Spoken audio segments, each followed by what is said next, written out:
Konsep dasar just in time.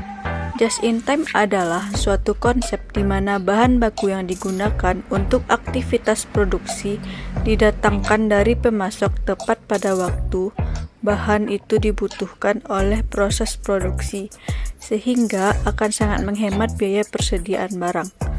Terdapat 4 konsep pokok yang harus dipenuhi dalam melaksanakan just in time. Yang pertama, produksi just in time adalah memproduksi apa yang dibutuhkan hanya pada saat dibutuhkan dan dalam jumlah yang diperlukan.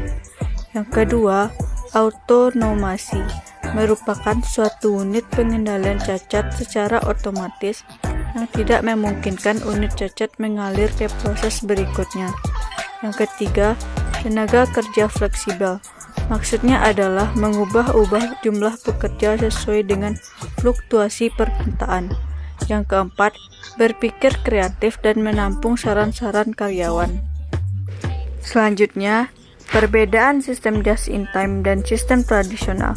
Pada just in time, sistemnya berupa tarikan, persediaan tidak signifikan, basis pemasok sedikit, kontrak jangka panjang dengan pemasok, pemanufakturan berstruktur seluler, karyawan berkeahlian ganda, jasa terdesentralisasi, keterlibatan karyawan tinggi, gaya manajemen sebagai penyedia fasilitas, dan total quality control. Sedangkan pada sistem tradisional, sistemnya berupa dorongan, persediaan signifikan, basis pemasok banyak, kontrak jangka pendek dengan pemasok, pemanufakturan berstruktur, karyawan terspesialisasi, jasa tersentralisasi, keterlibatan karyawan rendah, gaya manajemen sebagai pemberi perintah, dan acceptable quality level. Sistem tarikan dibanding sistem dorongan. Sistem tarikan adalah sistem penentuan aktivitas-aktivitas berdasar atas permintaan konsumen, baik konsumen internal maupun konsumen eksternal. Sebagai contoh, dalam perusahaan pemanufakturan permintaan konsumen melalui aktivitas penjualan menentukan aktivitas produksi dan aktivitas produksi menentukan aktivitas pembelian. Sistem dorongan adalah sistem penentuan aktivitas-aktivitas berdasar dorongan aktivitas-aktivitas sebelumnya. Pembelian bahan melalui aktivitas pembelian mendorong aktivitas produksi dan aktivitas produksi mendorong aktivitas penjualan. Selanjutnya, persediaan tidak signifikan dibanding persediaan signifikan. Karena just in time menggunakan sistem tarikan, maka dapat mengurangi persediaan menjadi tidak signifikan atau sangat sedikit dan bahkan mencita-citakan nol. Sebaliknya, dalam sistem tradisional, karena menggunakan sistem dorongan, maka persediaan jumlahnya signifikan. Sebagai akibat jumlah bahan yang dibeli melebihi kebutuhan produksi. Jumlah produk yang diproduksi melebihi permintaan konsumen dan perlu adanya persediaan penyangga. Persediaan penyangga diperlukan jika permintaan konsumen melebihi jumlah produksi dan jumlah bahan yang digunakan untuk produksi melebihi jumlah bahan yang dibeli. Selanjutnya, basis pemasok sedikit dibanding basis pemasok banyak. Just in time hanya menggunakan pemasok dalam jumlah sedikit untuk mengurangi atau mengeliminasi aktivitas-aktivitas tidak bernilai tambah, memperoleh bahan yang bermutu tinggi dan berharga murah. Sedangkan sistem tradisional menggunakan banyak pemasok untuk memperoleh harga yang murah dan mutu yang baik. Tapi akibatnya banyak aktivitas-aktivitas tidak bernilai tambah.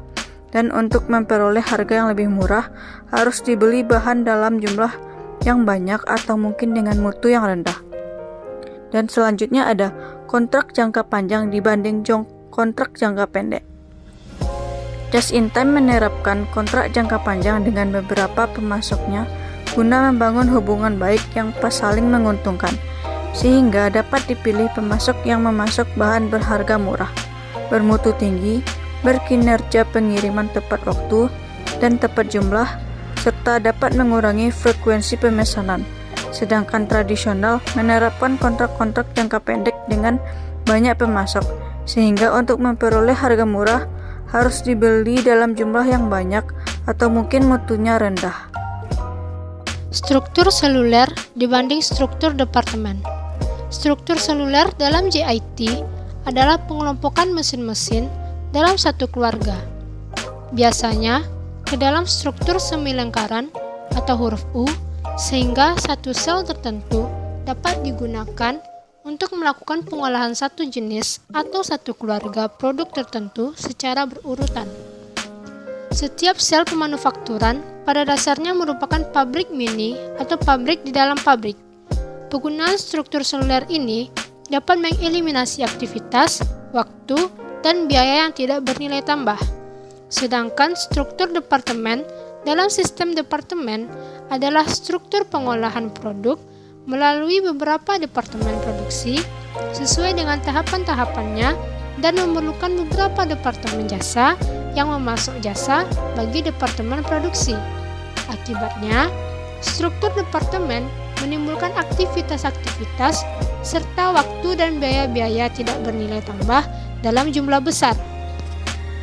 Karyawan berkeahlian ganda dibanding karyawan terspesialisasi. Sistem JIT yang menggunakan sistem tarikan waktu bebas harus digunakan oleh karyawan struktur seluler untuk berlatih agar berkeahlian ganda sehingga ahli dalam berproduksi dan dalam bidang-bidang jasa tertentu. Misalnya, pemeliharaan, pencegahan, reparasi, setup, inspeksi mutu. Sedangkan pada sistem tradisional, sistem karyawan terspesialisasi berdasarkan departemen tempat kerjanya. Misalnya, departemen produksi atau departemen jasa. Karyawan pada departemen jasa terspesialisasi pada aktivitas penanganan bahan, listrik, reparasi, dan pemeliharaan. Karyawan pada departemen produksi terspesialisasi pada aktivitas pencampuran, peleburan, pencetakan, perakitan, dan penyempurnaan. Jasa terdesentralisasi dibanding jasa tersentralisasi. Sistem tradisional mendasarkan pada sistem spesialisasi sehingga jasa tersentralisasi pada masing-masing departemen jasa. Sedangkan pada sistem JIT, jasa terdesentralisasi pada masing-masing struktur seluler. Para karyawan selain ditugaskan untuk berproduksi, tapi juga harus ditugaskan pada pekerjaan jasa yang secara langsung mendukung produksi di struktur selulernya. Keterlibatan tinggi dibanding keterlibatan rendah. Dalam sistem tradisional, keterlibatan dan pemberdayaan karyawan relatif rendah karena karyawan fungsinya melaksanakan perintah atasan.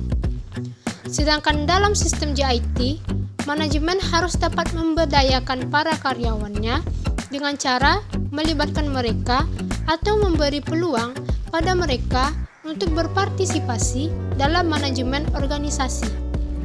Menurut pandang JIT, peningkatan keberdayaan dan keterlibatan karyawan dapat meningkatkan produktivitas dan efisiensi biaya secara menyeluruh.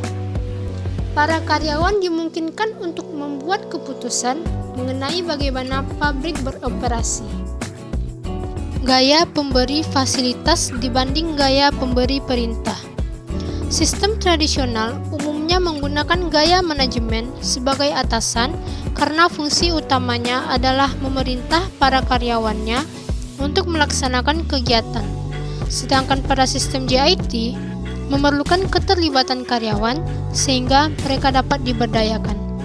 Maka, gaya manajemen yang cocok adalah sebagai fasilitator dan bukanlah sebagai pemberi perintah.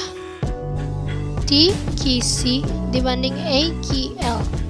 TQC atau Total Quality Control dalam JIT adalah pendekatan pengendalian mutu yang mencakup seluruh usaha secara berkesinambungan dan tiada akhir untuk menyempurnakan mutu agar tercapai kerusakan nol atau bebas dari kerusakan.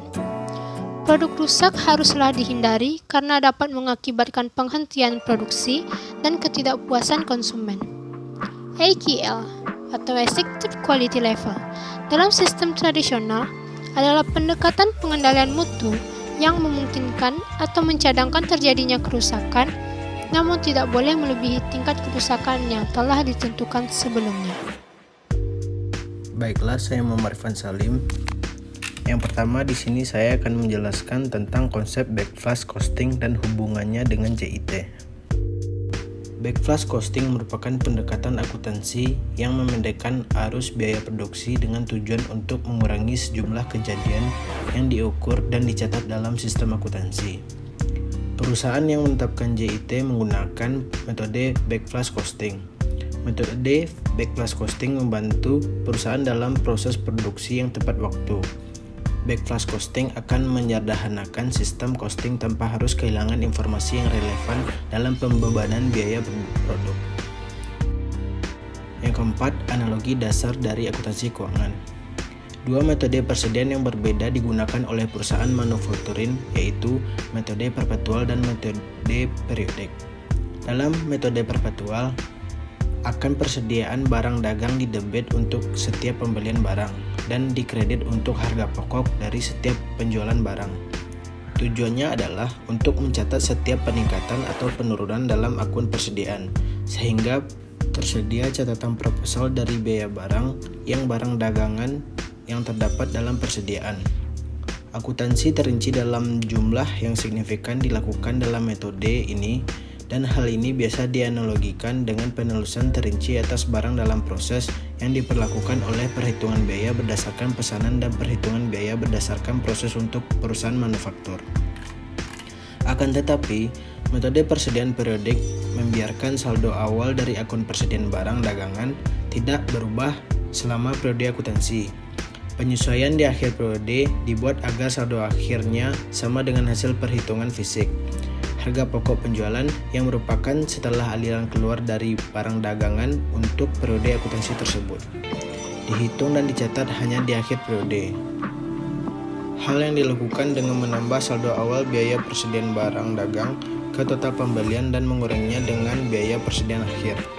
Ayat jurnal akhir periode digunakan untuk menyesuaikan akun persediaan barang dagangan ke saldo akhir yang benar dan mencatat harga pokok penjualan untuk periode tersebut.